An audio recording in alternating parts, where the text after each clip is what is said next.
First take the rectangle tool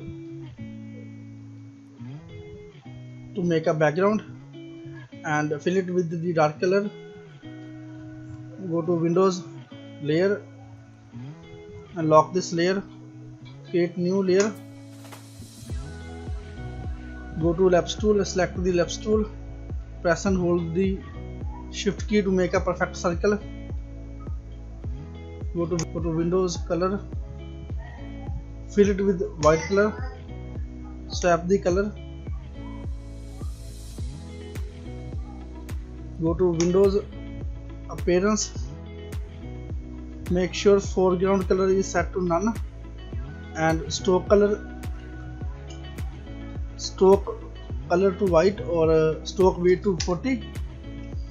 Change stroke color to lighter color.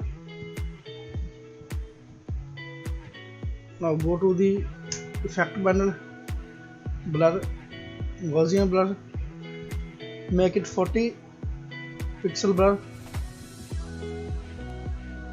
Now click one more stroke layer,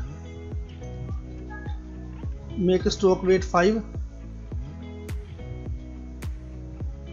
and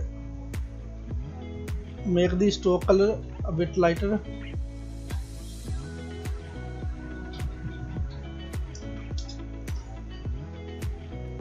As you can see, your new text effect is ready.